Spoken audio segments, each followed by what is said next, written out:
Merci, Monsieur le député.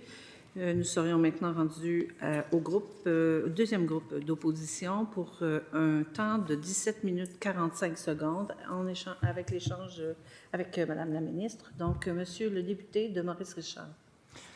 Merci Madame la Présidente. Très heureux d'être au crédit, des pré-crédits aujourd'hui. Peut-être commencer par une question simple et facile. Pendant le projet de loi 69, la position de l'extrême majorité de la société civile, c'était qu'il fallait faire un grand débat autour du PGIR avant de proposer des modifications législatives aussi importantes que le projet de loi 69. Votre argument, Madame la Ministre, c'était que le projet de loi permettait justement de faire un PGIR, ce à quoi on s'accordait que n'importe quel gouvernement pourrait planifier son projet de loi. Or, l'exercice du PGIR a commencé il y a 2 semaines. Est-ce qu'il est vrai que vous aviez besoin de ce projet de loi pour commencer l'exercice de consultation? Madame la ministre. Oui, merci, Madame la Présidente.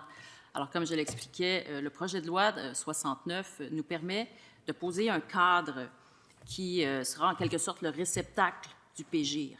Le PGIR, pour qu'il puisse prendre forme, prendre vie, il faut que le gouvernement, qu'Hydro-Québec, que la Régie de l'énergie soient liés à ce qu'il contiendra. Alors, c'est ce que permet le projet de loi 69, entre autres. Il y a beaucoup d'autres objectifs qui sont visés. Là, on veut moderniser, bien sûr, l'encadrement réglementaire du secteur énergétique.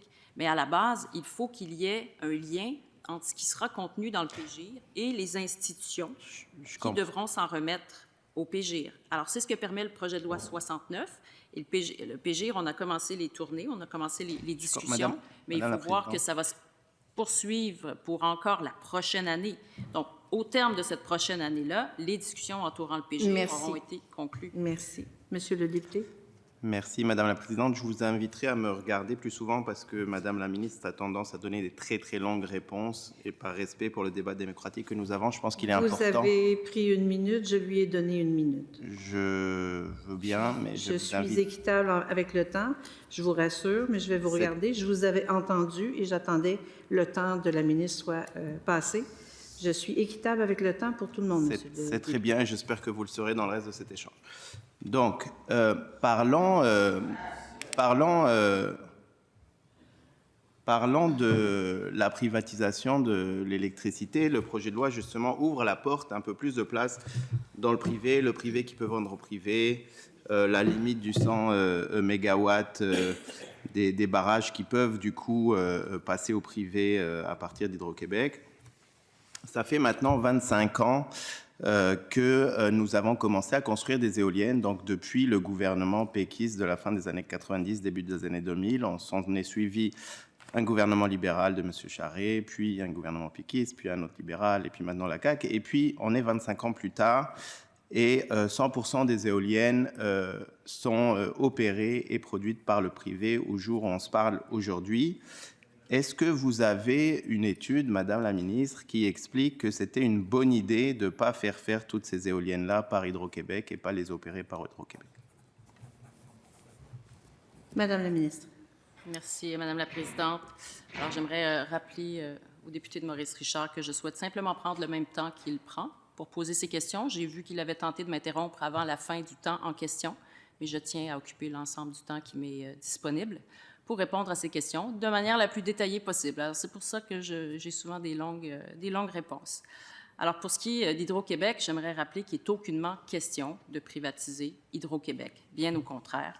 En fait, on vient renforcer Hydro-Québec avec le projet de loi 69, également avec le projet de rehaussement considérable de la production d'énergie de la part d'Hydro-Québec. Et en ce qui a trait à l'énergie éolienne, d'ailleurs, le projet de loi 69 permettra à Hydro-Québec d'occuper une part beaucoup plus importante dans le secteur de l'énergie éolienne. Il va pouvoir occuper une part de marché importante. Donc, il y a un changement important qui va s'opérer à Hydro-Québec par rapport à son lien en matière d'énergie éolienne. Puis, j'entends aussi qu'Hydro-Québec veut s'investir davantage dans le solaire. Donc, c'est un accroissement de sa présence.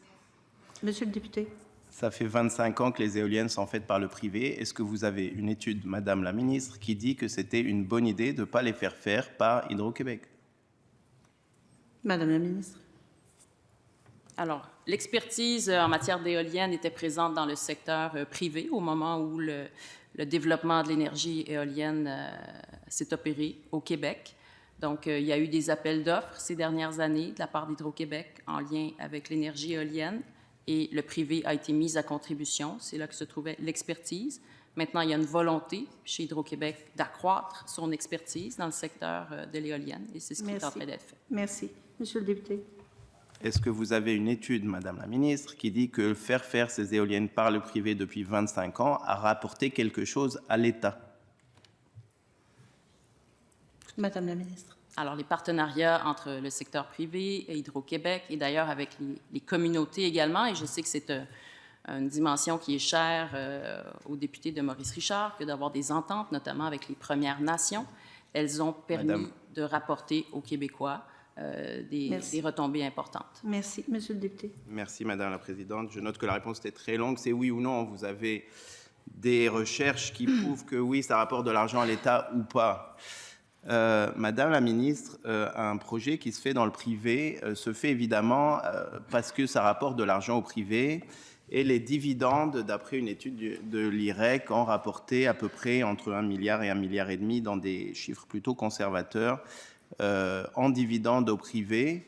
Est-ce que vous pensez que c'est une bonne idée de ne pas avoir accès à cet argent-là tout simplement et le passer au privé plutôt que le garder au niveau des factures des Québécoises et Québécois ou pour payer nos services publics à travers les dividendes payés à l'État par Hydro-Québec? Madame la ministre. Oui. Alors, une des choses qui m'interpelle particulièrement dans les retombées de ces projets d'éoliennes, c'est notamment les retombées pour les communautés locales, particulièrement les Premières Nations. C'est une occasion pour eux de rehausser leurs revenus, de diversifier leurs revenus, de se développer une expertise, de se bâtir un capital financier pour investir dans des projets futurs. Donc, il y a là un véritable levier de développement pour des Premières Nations, pour des communautés qui, pour elles, va être transformationnel. Alors, je m'étonne toujours d'entendre le député de Maurice Richard voir d'une manière très négative ces ententes partenariales, parce que s'il y en a un qui intervient de manière régulière au bénéfice des intérêts des Premières Nations, c'est bien lui. Mais pourtant, quand il s'agit de ce genre de projet, il est à l'opposé de leurs intérêts. Monsieur le député. Madame la Ministre, vous avez dit qu'il va y avoir des nouveaux projets d'éoliennes qui vont être sous la gouverne d'Hydro-Québec, c'est bien ça? Il y aura des projets futurs qui seront mis de l'avant.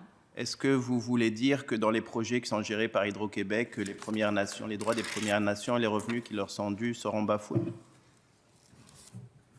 Vous avez l'air de dire, votre argument de dire ça se fait dans le privé, c'est vraiment important pour les Premières Nations, mais si ça se faisait par Hydro-Québec, vous pensez qu'Hydro-Québec n'aurait pas la capacité d'être correct avec les Premières Nations? Non, pas du tout. Il y a une volonté très claire et ferme d'Hydro-Québec de resserrer ses partenariats avec les Premières Nations, mais je dis que dans plusieurs de ces projets-là, il y a des redevances qui viennent aux communautés locales, qui viennent aux Premières Nations lorsqu'il y a une entente qui les lie pour un projet d'énergie éolienne. Et ça vient s'ajouter aux retombées dont bénéficient les populations autochtones à travers Hydro-Québec. Donc, c'est une plus-value additionnelle. Donc, c'est en ce sens-là que ça représente un intérêt. Merci.